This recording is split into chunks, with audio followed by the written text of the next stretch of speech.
2 bulan kemudian, Handi kembali ke Pegunungan Awan Mimpi di negara Bagiansi. Dia hanya memberitahu Lulo tentang kepulangannya melalui penggunaan jimat transmisi suaranya sebelum segera terbang kembali ke puncak yang saling berhubungan. Saat ini, Nangongwan masih dalam pengasingan. Handi secara alami tidak mengganggu kultivasinya. Perpisahan beberapa tahun yang singkat bukanlah apa-apa bagi para kultivator seperti mereka. Seluruh dunia kultivasi di wilayah selatan surgawi bahkan tidak menyadari bahwa kultivator nomor 1 di wilayah mereka telah meninggalkan sekte Awan Melayang.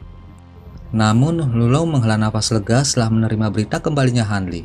Sekte Awan Melayang ditahan sepenuhnya oleh reputasi Hanli. Kecuali 3 atau 4 lagi kultivator jiwa baru lahir muncul di sekte, status sekte Awan Melayang sebagai sekte super akan dipertanyakan jika Hanli tidak ada. Begitu Hanli kembali ke kediaman guanya, dia mengerahkan pedang terbang untuk mengirim slip giok ke Liuyu. Slip giok berisi daftar bahan sekunder yang diperlukan untuk memperbaiki bendera jiwa merah. Dan dia memintanya untuk mencoba dan mengumpulkan bahan-bahan itu selama masa pengasingannya. Setelah itu dia memasuki ruang rahasia lagi, dan terus menumbuhkan lapisan terakhir dari seni pedang esensi Azure, serta untuk memperbaiki api glasial iblis Cinque. Waktu berlalu seperti air yang mengalir. 50 tahun berlalu dalam sekejap mata. Selama periode ini, Hani merasakan bahwa Nangongwan pernah muncul dari pengasingan, dan dia juga segera menyelesaikan kultivasinya untuk sementara waktu untuk bertemu dengannya. Keduanya kemudian melakukan perjalanan bersama selama setengah tahun. Selama perjalanan mereka, Hani benar-benar menikmati hubungan istimewa dengan Nangongwan, dan setelah mereka berdua kembali, mereka mulai mengasingkan diri lagi. Suatu hari, petir tiba-tiba meletus di tengah langit cerah di udara di atas puncak yang saling berhubungan. Semua ki asal dunia dalam radius beberapa ratus kilometer di sekitar puncak utama tiba-tiba terpicu. Bola cahaya berukuran kepalan yang tak terhitung jumlahnya dengan warna berbeda muncul dari tanah, bebatuan, lalu menyatu dengan cepat menuju puncak utama, menciptakan awan spiritual berkilauan beberapa hektar di area tersebut, menampilkan pertunjukan cahaya yang spektakuler untuk dilihat. Gua Handi berdiri di tengah-tengah fenomena yang luar biasa ini.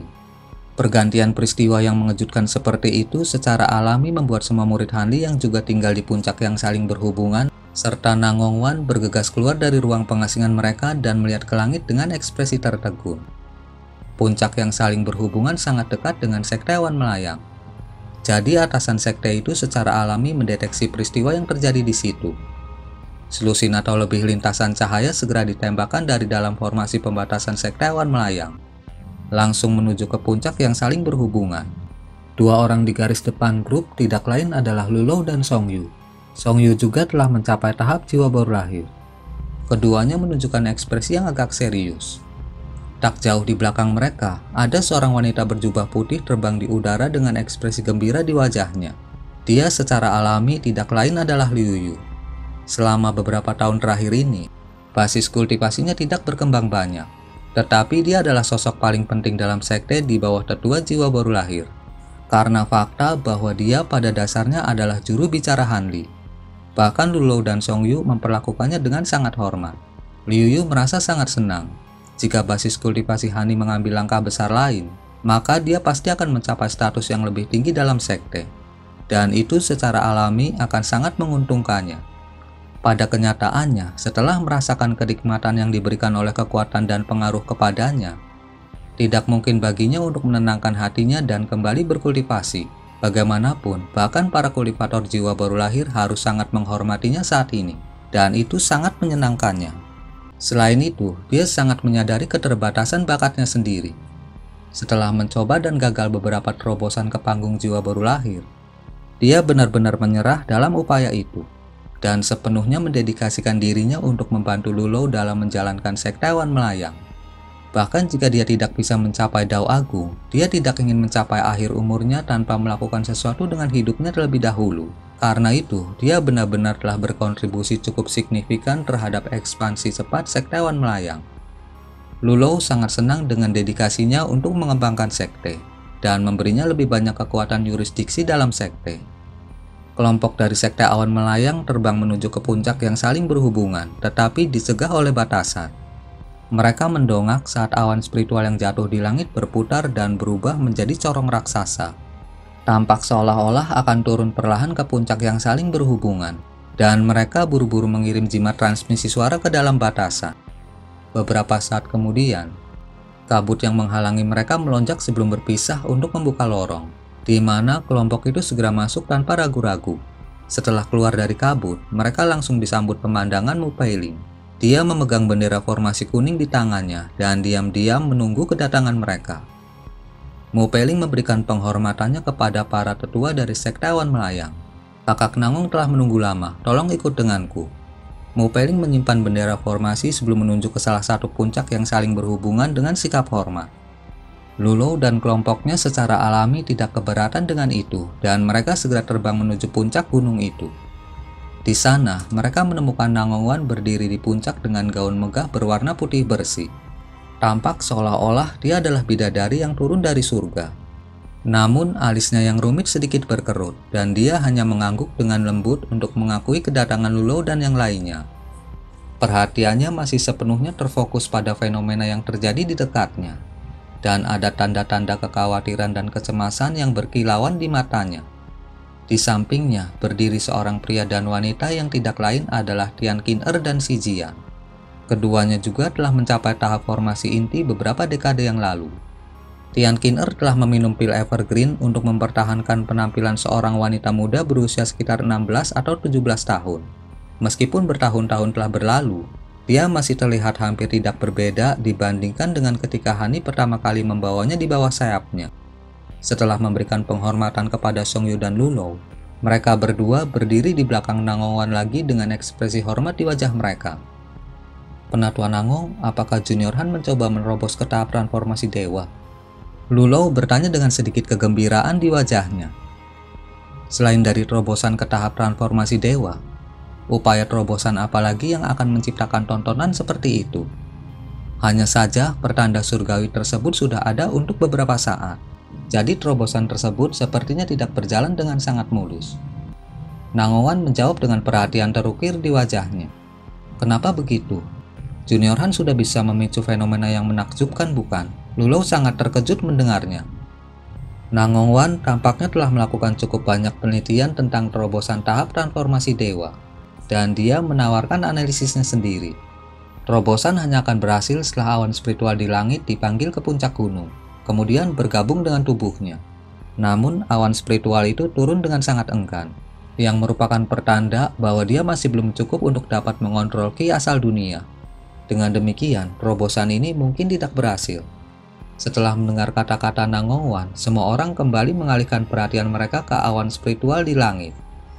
Seperti yang dia katakan, awan spiritual yang berkilauan telah mencoba untuk turun ke puncak gunung beberapa kali, tetapi ditolak oleh kekuatan yang tak terlihat pada semua kesempatan itu.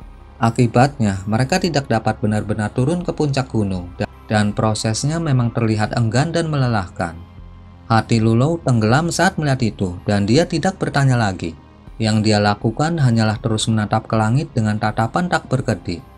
Songyu tidak mengatakan apa-apa, tetapi kekhawatiran yang berkilauan di matanya mengkhianati fasadnya yang tenang.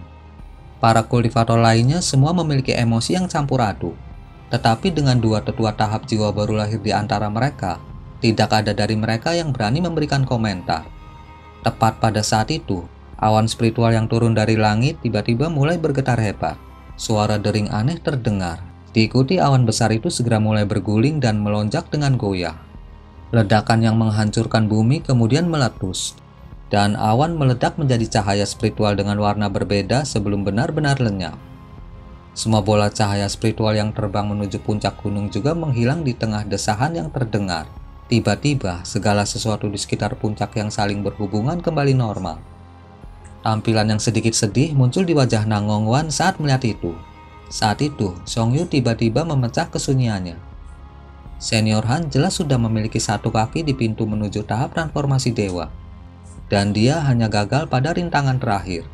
Dengan umur dan basis kultivasi Senior Han saat ini, dia akan dapat melakukan lebih banyak upaya, dan hanya masalah waktu sebelum dia berhasil. Lulou juga memasang ekspresi agak sedih di wajahnya, tapi dia mengangguk setuju dengan kata-kata Songyu dan berkata, "Memang, Junior Han sudah bisa memanggil fenomena yang menakjubkan selama upaya terobosan pertamanya. Aku yakin tidak akan menjadi masalah baginya untuk maju ke tahap transformasi dewa. Nangongon terdiam sesaat sebelum senyum masam muncul di wajahnya dan dia berkata, "Apa yang Anda katakan memang benar, tetapi Hani selalu sangat berhati-hati dan tepat dalam kultivasinya. Jika dia mencoba terobosan untuk tahap transformasi dewa sekarang, maka dia pasti telah membuat semua persiapan yang mungkin dia bisa. Dia pasti tidak dapat maju lebih jauh dalam basis kultivasinya sebelum memutuskan untuk mencoba dan mengambil langkah terakhir ini. Usahanya kemungkinan besar tidak akan berarti apa-apa." Lulou dan Songyu secara alami juga menyadari hal itu, dan mereka hanya mencoba menawarkan kata-kata penghiburan. Setelah mendengar pengakuan jujur Nangongwan, mereka tidak tahu harus menjawab apa. Liu Yu secara alami juga merasa sangat kecewa. Tepat saat dia hendak mengatakan sesuatu, suara Handi tiba-tiba terdengar dari dalam puncak utama, bahkan dari jauh. Suaranya terdengar jelas oleh semua orang, seolah-olah dia berbicara tepat di depan mereka. "Wan mengingat senior Lu dan junior Song telah tiba. Mengapa kamu tidak mengundang mereka ke gua tempat tinggalku? Aku harus meninggalkan wilayah selatan surgawi untuk beberapa waktu setelah aku gagal melakukan terobosan. Dan aku ingin mengatakan beberapa hal kepada mereka sebelum aku pergi." Suruh Liu Yu juga ikut dengan mereka. Nangongon sedikit tersendat saat mendengar itu, sebelum dia menoleh ke Lulou dan yang lainnya sambil tersenyum dan dia berkata, "Senior Lu, junior, ayo pergi bersama." Lulou dan Songyu saling pandang sebelum terbang menuju puncak utama bersama dengan Liu Yu sebagai pengiring.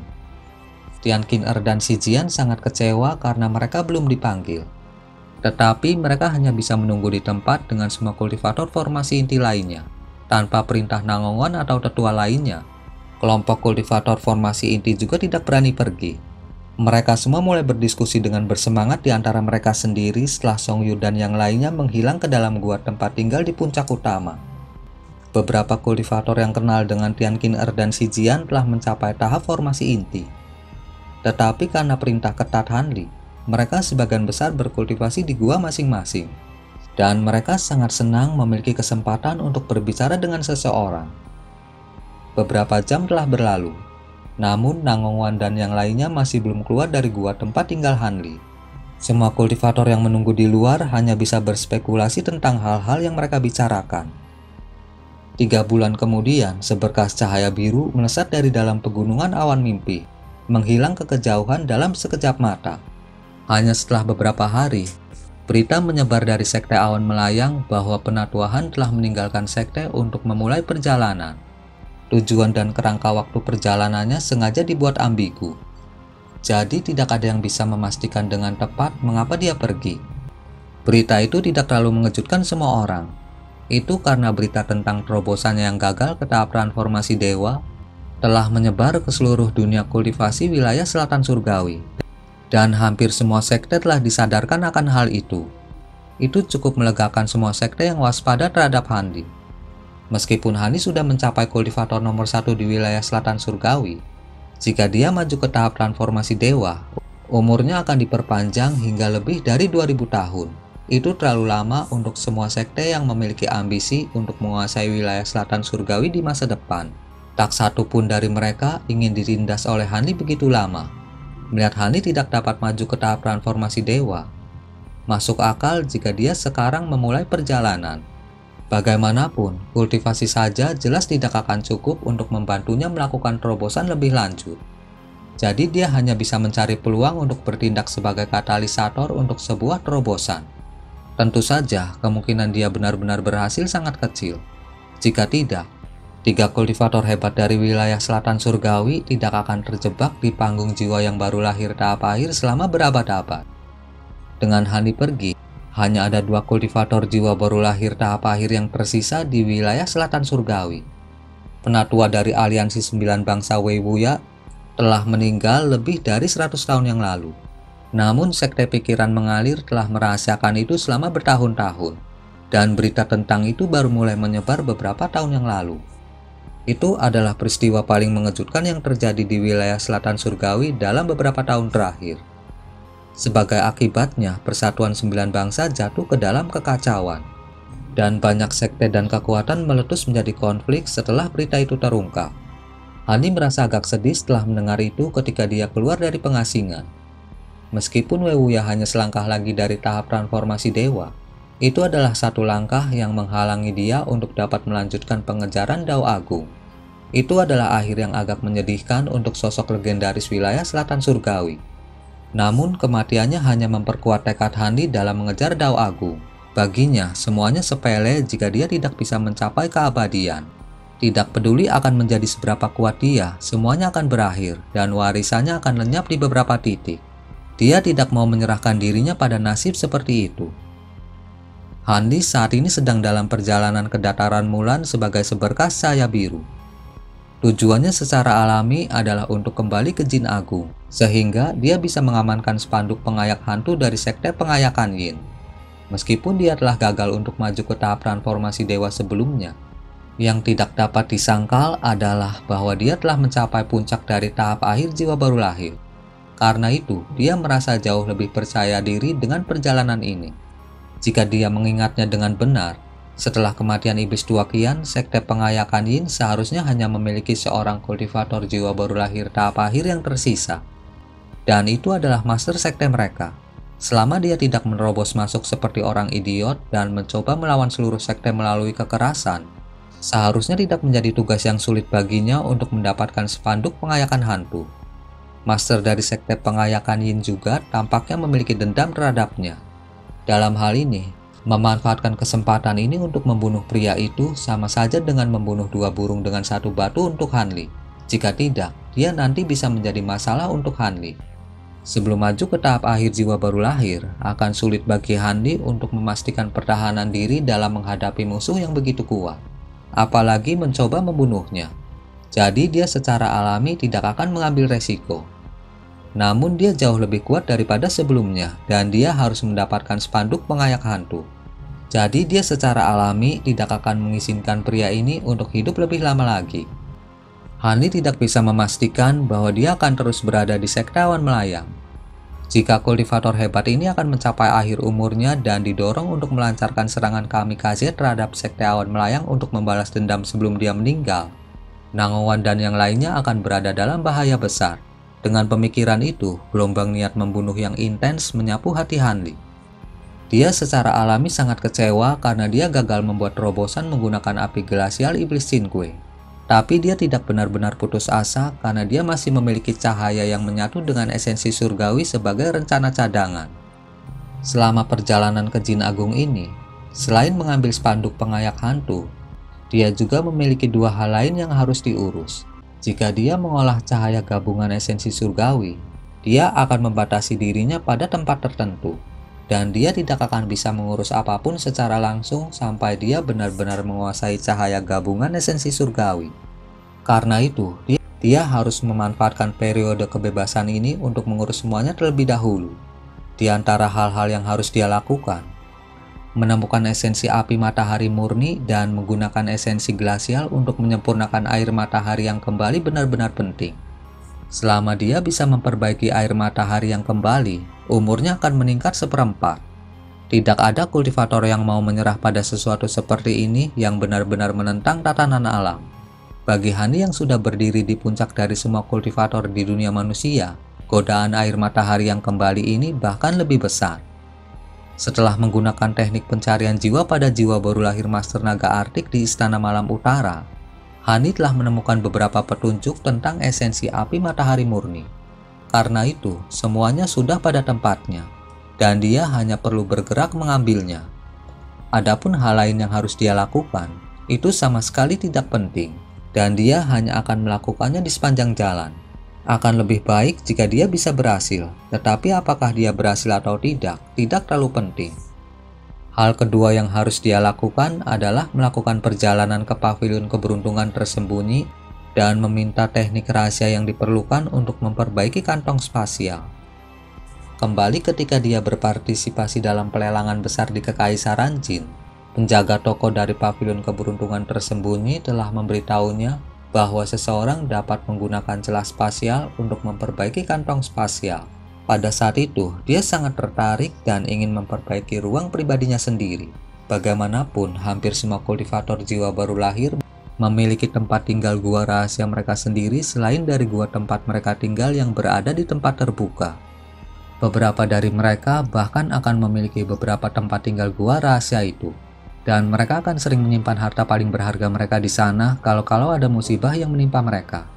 Hani selalu sibuk dengan kultivasinya, jadi dia tidak punya waktu untuk mempertimbangkan hal-hal seperti itu. Alasan mengapa Hani tiba-tiba memikirkan hal ini secara alami bukanlah karena dia ingin membuat gua rahasia tempat tinggal untuk menyimpan harta di dalamnya. Sebaliknya, dia ingin menciptakan tempat yang aman untuk dirinya sendiri untuk menumbuhkan cahaya yang menyatu dengan esensi surgawi. Jika dia bisa memperbaiki kantong spasialnya sendiri dan hanya meninggalkan formasi teleportasi yang tidak jelas di dunia luar yang mengarah ke kantong spasial, selama dia bisa mengontrol formasi teleportasi dengan kantong spasial, bahkan penyerang tahap transformasi dewa tidak akan bisa melakukan apapun padanya. Bahkan jika musuhnya menghancurkan formasi teleportasi di dunia luar, dengan kekuatannya saat ini akan mudah baginya untuk merobek ruang, sehingga dia bisa keluar dari kantong spasial, bukannya terjebak di sana.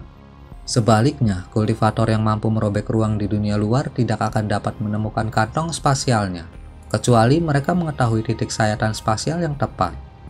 Hani telah mempelajari semua ini melalui penelitian yang sulit. Tentu saja jika rencana itu gagal terwujud, bukan tidak mungkin bagi Hani untuk menemukan lokasi lain yang tidak jelas untuk tempat berkultivasi. Namun itu jelas tidak seaman kantong spasial. Karena metode penyempurnaan kantong spasial hanya diketahui oleh pavilion keberuntungan tersembunyi, jadi kemungkinan besar akan agak sulit baginya untuk memintanya. Tetapi sekali lagi, jika seorang kultivator hebat meminta sesuatu dari kekuatan apapun, terlepas dari betapa enggannya kekuatan itu untuk memberikannya, kemungkinan besar mereka masih akan melakukan yang terbaik untuk memenuhi permintaan kultivator hebat itu. Lagi pula, tidak ada kekuatan yang mau menjadikan kultivator hebat sebagai musuh mereka jika mereka mampu membelinya.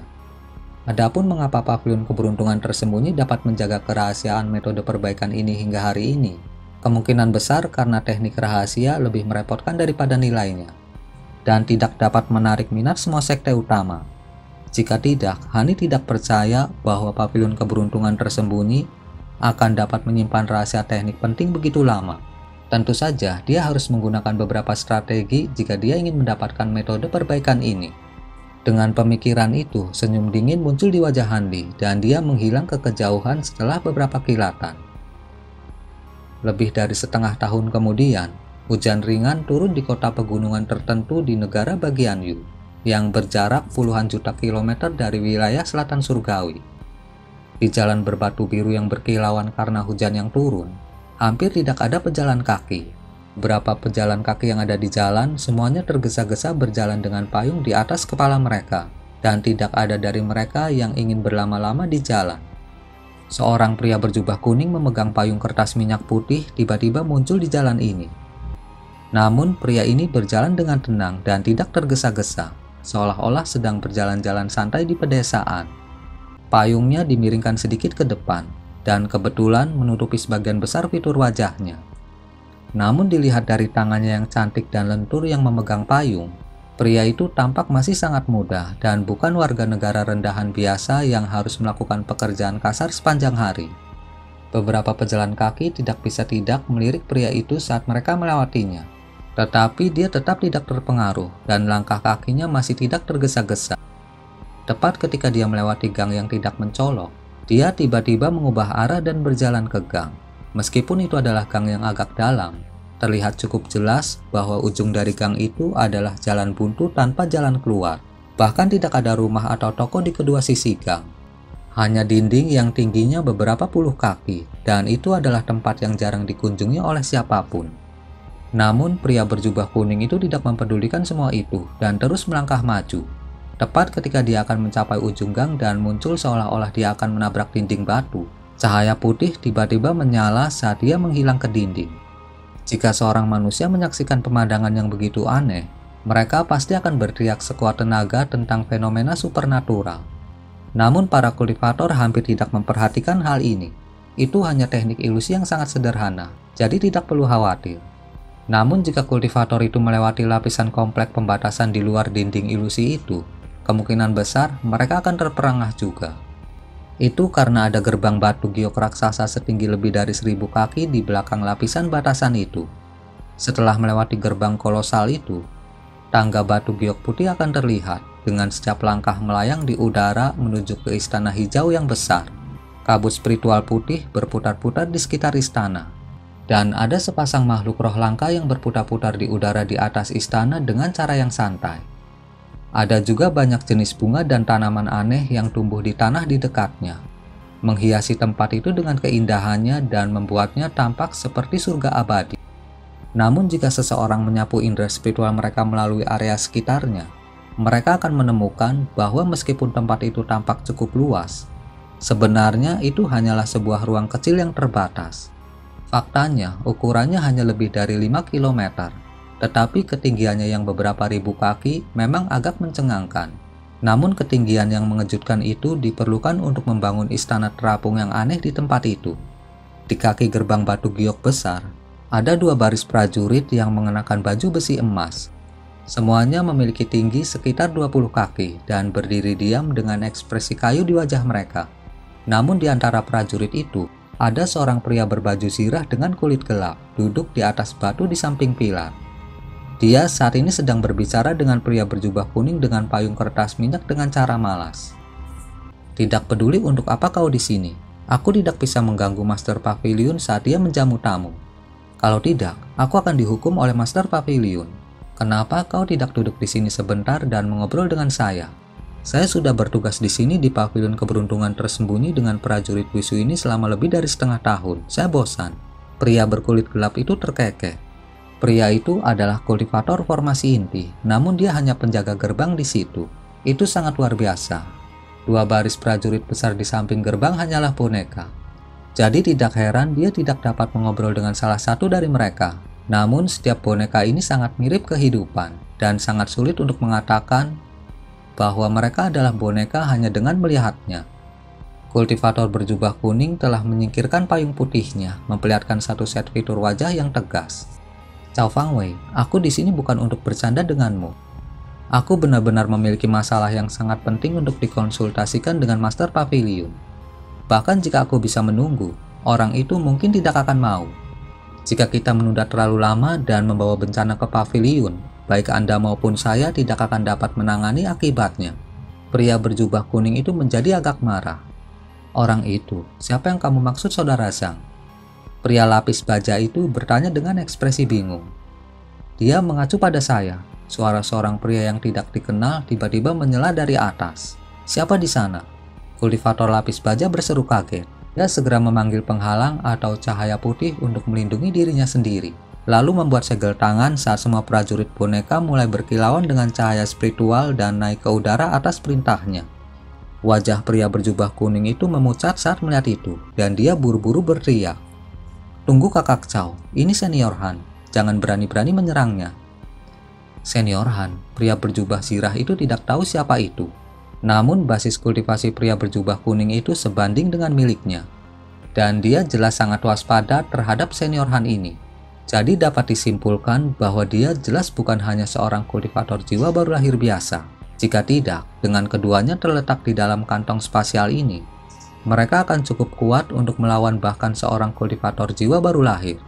Mungkinkah Senior Han ini adalah kultivator jiwa baru lahir pertengahan? Itu tidak akan menjadi sesuatu yang dia dan beberapa boneka bisa tangani. Dengan pemikiran tersebut, pria berbaju zirah itu dengan tergesa-gesa menyapu indera spiritualnya menuju boneka prajurit, membuat mereka turun ke tanah lagi. Suara laki-laki yang tidak dikenal itu menderu dengan dingin. Kamu telah membuat keputusan yang tepat. Aku akan memberimu pelajaran di sana. Segera setelah itu, cahaya biru bersinar di atas kepala mereka. Dan seorang pria berjubah biru dengan tangan disilangkan muncul di udara di atas, menatap mereka berdua dengan ekspresi dingin. Pria berbaju zirah menyapu indera spiritualnya ke arah pria itu, dan ekspresi ketidakpercayaan dan kengerian muncul di wajahnya. Pria di atas tidak berusaha menyembunyikan basis kultivasinya, dan dia adalah kultivator jiwa baru lahir tahap akhir. Tetapi kapan seorang kultivator hebat baru dengan nama keluarga Han muncul di Jin Agung? Mengapa dia tidak pernah mendengar tentangnya? Pria berbaju zirah itu bergidik dengan rasa takut yang masih ada saat dia mengingat kembali seberapa dekat boneka itu untuk menyerang pria ini. Dan dia buru-buru naik ke udara sebelum membungkuk dalam-dalam. Maafkan saya senior, maafkan saya atas pelanggaran yang mungkin saya timbulkan. Pria muda di atas tetap tanpa ekspresi dan tidak mengatakan apa-apa. Sebaliknya, dia mengalihkan pandangannya ke istana yang melayang di dekatnya, dan sedikit kejutan muncul di wajahnya. Sementara itu, kultivator berbaju zirah di bawah berkeringat deras, dan dia tidak berani berdiri tegak lagi tanpa menerima instruksi yang mengizinkannya untuk melakukannya. Bagaimanapun, hampir semua kultivator jiwa baru lahir memiliki sifat yang aneh dan seringkali memiliki sifat yang buruk. Jadi akan sangat mudah untuk membuat mereka kesal. Dia tidak ingin dibunuh karena kesalahan di pihaknya sendiri. Syukurlah pria berjubah kuning itu menukik untuk menyelamatkannya. Senyum masam muncul di wajahnya saat dia naik ke udara, dan dia juga membungkuk dalam saat dia bertanya, "Senior Han, bukankah kamu mengatakan bahwa kamu akan memberi saya waktu beberapa bulan untuk memberitahu Master Pavilion tentang masalah ini? Mengapa Anda mengikuti saya ke sini? Saya memiliki waktu terbatas dan tidak ingin menunggu lebih lama lagi. Jadi saya memutuskan untuk datang ke sini untuk berbicara dengan Master Pavilion Anda secara langsung." Jadi ini adalah istana keberuntungan tersembunyi yang legendaris, bukan? Saya pernah mendengar bahwa istana ini terletak di kantong spasial dan kantong spasial radikal bebas yang sangat langka pada saat itu. Lokasi pintu masuknya akan otomatis menyesuaikan diri setiap beberapa tahun sekali. Jadi kultivator normal tidak akan bisa menemukannya. Setelah datang ke sini sendiri hari ini, saya bisa melihat bahwa ini memang tempat yang luar biasa. Anda bisa bangun sekarang. Saya tidak akan mengambil tindakan Anda ke dalam hati.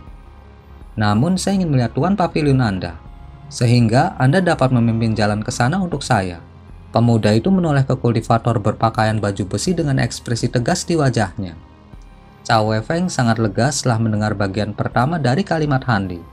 Tapi hatinya menegang lagi setelah mendengar instruksi Han Li, dan dia menoleh ke pria berjubah kuning itu untuk meminta bantuan. Sejujurnya, dia masih tidak tahu mengapa kultivator hebat ini ada di sini, atau apakah dia teman atau musuh. Bibir pria berjubah kuning itu bergerak sedikit setelah mendengar itu, dan setelah ragu-ragu sebentar, dia menoleh ke Cao Weifeng dengan anggukan kecil. Kultivator berbaju zirah tidak lagi ragu-ragu saat melihat itu saat dia buru-buru bertanya, "Saya akan dengan senang hati memimpin jalan ke tuan istana kami. Tetapi dia saat ini sedang menjamu tamu. Tolong izinkan saya untuk memberitahu tuan istana kami tentang kedatangan Anda, lalu membawamu ke dia. Tidak apa-apa, Senior Han. Dia sedang menjamu tamu."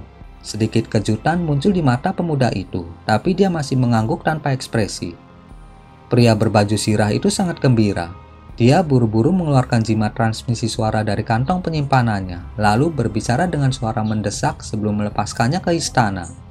Setelah melakukan semua itu, dia memberi pria muda di atas senyum menjilat sebelum menaiki tangga batu giok memimpin jalan ke tuan istana. Pria berjubah kuning itu juga buru-buru mengikuti di belakang mereka. Namun keduanya terus maju dengan berjalan kaki daripada terbang menaiki tangga batu giok. Ada batasan penerbangan. Alis pemuda itu berkerut saat membuat penemuan ini. Tetapi senyum dingin segera muncul di wajahnya saat dia naik ke udara sebagai seberkas cahaya biru, yang tampaknya sama sekali tidak terpengaruh oleh pembatasan penerbangan. Kedua orang di bawah hanya bisa bertukar senyum masam saat melihat itu. Pembatasan penerbangan di sekitarnya dapat mencegah semua kultivator di bawah panggung jiwa baru lahir untuk naik lebih dari 3 kaki ke udara. Namun itu jelas sama sekali tidak efektif melawan kultivator jiwa baru lahir tahap akhir seperti Han Li. Pemuda yang melayang di udara tampaknya juga tidak ingin terlalu menantang otoritas tuan istana, karena dia terbang perlahan di belakang 2 kultivator formasi inti daripada mempercepat menaiki tangga. Pemuda itu secara alami tidak lain adalah Han Li yang telah tiba di Jin Agung. Meskipun basis kultivasinya telah mengambil langkah besar, masih butuh waktu setengah tahun untuk mencapai Jin Agung melalui dataran Mulan. Saat dia melewati dataran, dia tidak menemui kesulitan apapun dan perjalanannya sangat mulus. Itu agak mengejutkan Han Li. Dia telah mempersiapkan dirinya untuk mengajari para abadi dari suku melonjak pelajaran saat dia lewat. Bagaimanapun, dia hampir dibunuh oleh para abadi suku melonjak itu pada suatu waktu. Namun di sepanjang jalan, dia hanya menemukan beberapa kultivator tingkat rendah dan bahkan tidak satu pun di tahap formasi inti atau di atasnya. Hanya setelah melakukan penelitian, dia mengerti alasannya. Ternyata lebih dari 100 tahun yang lalu, Wanita langit tak berujung dan Dewa Agung mengeluarkan perintah bersama mengumpulkan semua kultivator tingkat tinggi ke kuil langit tak berujung untuk terlibat dalam pengasingan karena alasan yang tidak diketahui. Mereka dilarang keluar dari kuil. Melalui perintah ini, wanita suci langit tak berujung dan Dewa Agung yang mulia tampaknya berusaha secara paksa untuk meningkatkan kekuatan keseluruhan dunia kultivasi di suku Meloncak. Hani secara alami sedikit kecewa setelah mendengar informasi itu. Namun dia pasti tidak akan terburu-buru ke kuil langit tak berujung untuk memburu mereka. Bagaimanapun, suku Melonjak adalah kekuatan yang cukup untuk diperhitungkan. Dan jika dia menyerang kuil langit tak berujung, dia akan menghadapi kekuatan seluruh suku mereka daripada hanya 1 atau 2 kultivator. Itu berbeda dengan membunuh penatua Simen dari Istana Bintang. Kekuatan seluruh suku Melonjak adalah sesuatu yang masih harus dia waspadai. Dengan pemikiran itu, Hani melepaskan rencananya untuk memilih suku Melonjak, meninggalkan dataran Mulan dan melanjutkan perjalanannya menuju Jin Agung. Mendapatkan metode perbaikan untuk kantong spasial lebih sederhana dan memakan waktu lebih sedikit dibandingkan dengan 2 hal lainnya yang harus dia lakukan. Jadi dia memutuskan untuk mengurus masalah ini terlebih dahulu. Dia pertama-tama mengunjungi pasar terkenal di negara bagian tertentu di Jin Agung, lalu melacak cabang dari pavilion keberuntungan tersembunyi. Dia memberitahu penjaga toko di cabang yang merupakan pria berjubah kuning bahwa dia ingin membeli metode perbaikan untuk kantong spasial. Jika kultivator jiwa baru lahir normal menyatakan permintaan seperti itu, pemilik toko pasti akan menolaknya tanpa berpikir 2 kali. Namun Hani sama sekali tidak menyembunyikan basis kultivasinya, dan penjaga toko tahap formasi inti sangat ketakutan berada di hadapan seorang kultivator hebat. Karena itu, dia hanya bisa menawarkan senyum hormat serta penjelasan yang agak tidak nyaman. Dia bahkan tidak punya hak untuk mengetahui metode perbaikan untuk kantong spasial, apalagi menjualnya. Karena itu, dia harus meminta keputusan dari Master Istana Keberuntungan tersembunyi. Ini adalah masalah yang cukup penting, jadi tidak pantas hanya mengirimkan jimat transmisi suara. Karena itu, dia harus mengunjungi istana secara langsung. Dan dia meminta Hani menunggu 2 hingga 3 bulan untuk mendapatkan jawabannya. Hani merasa itu cukup masuk akal, jadi dia setuju. Namun dia sebenarnya tidak hanya akan duduk-duduk dan menunggu begitu lama. Sebagai gantinya, dia mengeluarkan teknik rahasia untuk melacak pria berjubah kuning itu ke tempat ini. Sejauh yang dia sadari, meskipun pavilion keberuntungan tersembunyi seharusnya hanya rantai toko, mereka sebenarnya memiliki koneksi dengan banyak sekte jalan benar yang terkenal serta sekte jalan iblis. Selain itu, mereka juga memiliki kultivator hebat jiwa baru lahir tahap akhir sebagai penatua tamu. Sangat sedikit yang diketahui tentang penatua tamu ini, dan dia adalah karakter yang sangat misterius. Namun tidak ada yang penting bagi Hanli. Selama penatua tamu ini bukanlah master sekte pengayakan Yin. Bahkan jika dia adalah seorang tetua dari sekte iblis surgawi atau sekte zenit tinggi, itu tidak akan ada hubungannya dengan dia. Karena itu, meskipun dia bermaksud untuk mengamankan teknik rahasia ini melalui intimidasi, dia tidak akan benar-benar memintanya secara gratis. Sebagai gantinya, dia sudah menyiapkan batu roh dan material langka dalam jumlah besar sebelumnya. Dengan demikian, tidak ada alasan bagi mereka untuk mengambil resiko menyinggung seorang kultivator hebat hanya untuk menjaga kerahasiaan teknik rahasia yang lebih merepotkan daripada nilainya. Setelah mencapai sekitar setengah jalan di tangga, suara bel yang berdentang tiba-tiba terdengar dari istana yang melayang menyambut tamu dari pavilion keberuntungan tersembunyi. Selusin seberkas cahaya kemudian ditembakkan dari dalam istana, segera menampakkan diri mereka sebagai sekelompok kultivator. Semua yang melayang di udara di kedua sisi pintu masuk istana tampaknya tidak terpengaruh oleh pembatasan penerbangan yang diberlakukan. 2 orang muncul dari tengah kelompok, berdiri berdampingan saat mereka memandang rendah Hani dan yang lainnya. Alis Hani berkerut saat melihat itu, tapi ekspresinya dengan cepat kembali normal. Dia tiba-tiba mengangkat 1 kaki dan menumpuh jarak lebih dari 100 kaki dengan 1 langkah. Mengikuti beberapa langkah lagi, dia tiba-tiba muncul di pintu masuk istana, di mana dia langsung menghadap 2 orang di tengah kelompok. Para kultivator di kedua sisi secara alami meledak menjadi kegilaan saat melihat itu, dan beberapa dari mereka bahkan meletakkan tangan mereka di kantong penyimpanan dengan ekspresi panik di wajah mereka. Penghinaan, rekan Taoisan adalah tamu kami. Kalian semua bisa pergi sekarang. Salah satu dari 2 pria di tengah, seorang pria tua yang agak gemuk, memarahi dua baris kultivator di sampingnya dengan tegas sebelum beralih ke Hani sambil tersenyum. Hani memeriksa lelaki tua itu dengan ekspresi acuh tak acuh saat dia bertanya, "Apakah Anda penguasa pavilion keberuntungan tersembunyi?"